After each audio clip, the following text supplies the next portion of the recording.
Parce qu'encore une fois, je préfère revenir sur ce point-là, Cheikh Younous. C'est parce que comme nous, on est en France, et que la France est l'anomalie, une certaine anomalie aujourd'hui dans le monde, parce que on va dire que le courant athée, l'athéisme, a quand même siège. Mais en fait, quand tu regardes, tu vas aux Amériques. Non, finalement. L'Amérique du Sud, bon, c'est du voilà, Sud, l'Afrique. L'Afrique, Croyante profondément. l'Afrique du Nord, l'Amérique du Nord aussi. L'Amérique du Nord, jusqu'à l'heure d'aujourd'hui, le président américain, il pose sa main sur la Bible. Même quand tu regardes en Europe, nos voisins belges, tu regardes en bas, l'Italie, l'Espagne, enfin, vraiment, c'est une anomalie. Ah, bien sûr. Encore aujourd'hui. Alors bien sûr qu'on essaye aujourd'hui de façonner notre imaginaire pour nous faire croire que croire en Allah c'est ringard et c'est bizarre. Non. Et que dans le monde entier, tout le monde pense ça, alors qu'en vérité, l'athéisme est, walhamdulillah, minoritaire sur cette terre. Voilà, c'est extrêmement minoritaire. Voilà, extrêmement minoritaire. Donc en fait, le problème, il n'est pas dans croire en Allah ou pas. Le problème, il est comment tu conçois Allah Jalla wa ala. Man huwa Allah tabaraka wa ta'ala. Et il y a un deuxième problème, Cheikh Younous, c'est que lorsque tu te concentres sur les ordres avant de te concentrer sur celui qui donne l'ordre, il y a un problème. Il y a un problème. Le jour où les musulmans se sont concentrés sur qu'est-ce qui est haram, qu'est-ce qui est halal, qu'est-ce que je dois faire, qu'est-ce que je ne dois pas faire, avant de se concentrer sur qui est Allah, celui qui donne ces ordres-là, il y a eu un problème. Parce que qu'est-ce qui se passe? Quand tu observes l'ordre avant d'observer celui qui donne l'ordre, ça naît en toi une volonté de vouloir trouver même des solutions. Tu sais, Cheikh, l'ordre est une dimension humaine. C'est-à-dire que je reçois des ordres d'autres humains et je donne des ordres à d'autres humains. Je reçois des interdictions de la part d'autres humains et je peux interdire à d'autres humains. Ceux à qui j'ordonnerai ou j'interdirai sera sûrement mes enfants, ou alors si je suis patron, mes employés, et inversement. Donc en fait, si on résume l'islam à un amas d'ordres et d'interdits, et je ne suis pas en train de dire que les ordres et les interdits ne sont pas un élément fondamental de notre dîn, mais si la première chose que l'on aborde, c'est cela, on risque d'avoir une relation qui est finalement très humaine avec la notion de l'interdit. Tu vois, très humaine en fait, parce qu'en fait, interdiction et ordre, on le connaît dans la vie humaine. On va avoir une. Alors que si on commence le tout par ce dont on a parlé tout à l'heure, aqada, et c'est pour ça qu'Allah Azza wa Jal dans l'éducation coranique qu'il donne à la Mecque, c'est le début, c'est la aqida, la croyance. Si je commence par là, les ordres et les interdits n'ont rien d'humain en fait.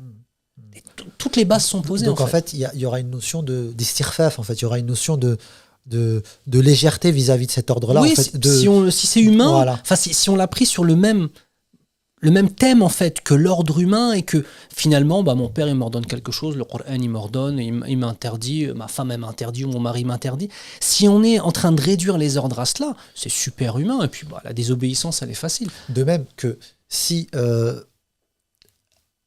l'obéissance à Allah Azza wa Jal n'est pas le fruit de sa connaissance, face aux ordres, on va faire naître aussi en nous une volonté de tafallut, de chercher des stratagèmes pour suivre, pour fuir la chose. C'est vrai. On va s'inventer. Et là, oui, on va avoir tous les débats sur Internet. Tous les débats sur Internet. Oui, non, c'est halal, c'est haram. Mais quand tu mets au-dessus de ça qu'Allah, il voit tout. Il sait tout. Et il sait ce qu'il y a dans les poitrines des gens. Il sait que lorsque tu as dit que oui, est-ce que le hijab c'est obligatoire ou pas, il sait que ça n'a rien à voir avec le hijab. Il sait que c'est juste, il y a une perversité en toi. Et c'est cette perversité qui t'a amené à débattre sur ce sujet qui est un non-sujet. Inventer un débat, puisque c'est un non-débat. C'est un non-débat. Donc en fait, ce débat-là, quand il nous est imposé, non, il nous est pas imposé parce que c'est un débat de connaissances. Non, il nous est imposé parce que c'est un manque de connaissances vis-à-vis d'Allah Jalla wa ala. C'est intéressant ça. Ce débat ne nous est pas imposé parce qu'il est basé sur des connaissances, mais il nous est imposé parce c'est un manque de connaissances. C'est un manque de connaissances d'Allah Jalla wa ala. Très vrai.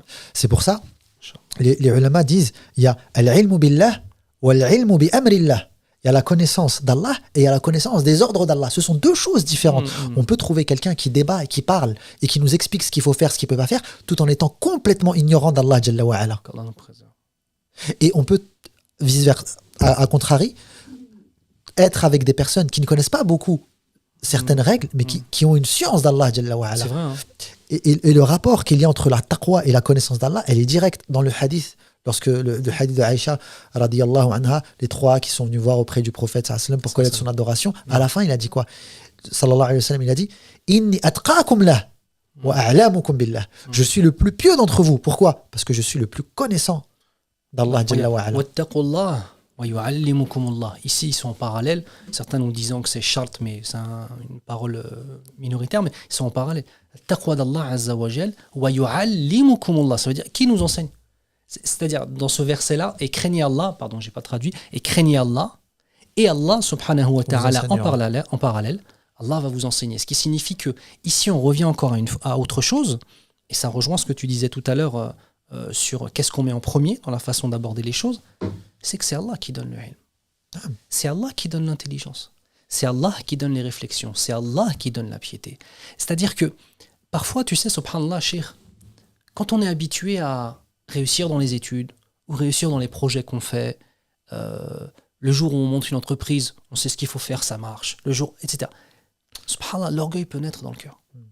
Ici, Allah subhanahu wa ta'ala nous rappelle que ce n'est pas parce que tu as des capacités à mémoriser, ce n'est pas parce que tu as la capacité à être sérieux dans ton travail, à faire des fiches, à réviser, à apprendre, que tu vas avoir du véritable ilm. Dans les du'a que tu as dit, ilman nafi'an wa amalan mutaqabbalan. Ya Allah, donne-nous une science utile. La science utile, c'est celle qui va se concrétiser par les actes. Wa amalan mutaqabbalan, c'est les actes qui vont émaner donc de cette science. C'est pour faire le lien entre ce que tu as dit tout à l'heure entre la science et les actes. Les actes qui vont être une conséquence de cette science et qui seront acceptés. Okay, et donc, et par exemple, Cheikh Younous, regarde, on dit Ashhadu la ilaha illallah. Je témoigne qu'Allah est l'unique qui mérite d'être adoré et qui mérite d'être aimé. Mais tu ne peux témoigner sans science. Qu'est-ce qui te pousse à témoigner? Al-ilm. Fa'alam annahu la ilaha illallah. Sache, Allah dans le Coran nous dit fa'alam. Et la connaissance.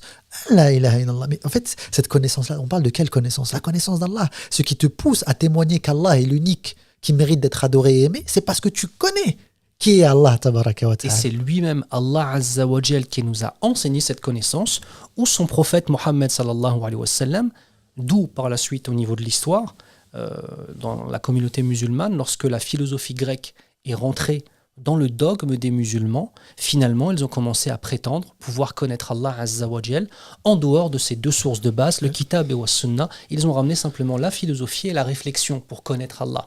Mais je ne peux pas arriver à des conclusions qui sont correctes simplement par ma réflexion sur l'essence même d'Allah, puisqu'elle est au-delà de tout. Cheikh Younous, est-ce que tu connais Ash-Shaddar?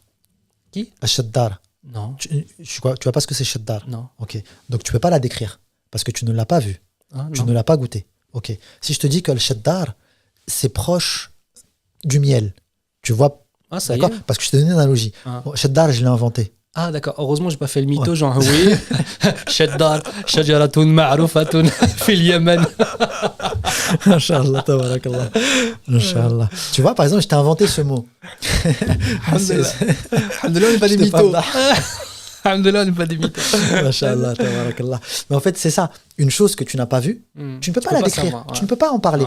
Et donc, la seule manière pour toi de l'aborder, c'est d'en avoir une analogie, quelque chose qui est similaire. Or, rien n'est similaire à Allah Jalla wa ala. Donc, comment connaître Allah si ce n'est par sa description lui-même? Forcément. Et là, on est en face d'une sourate. Qul huwallahu ahad.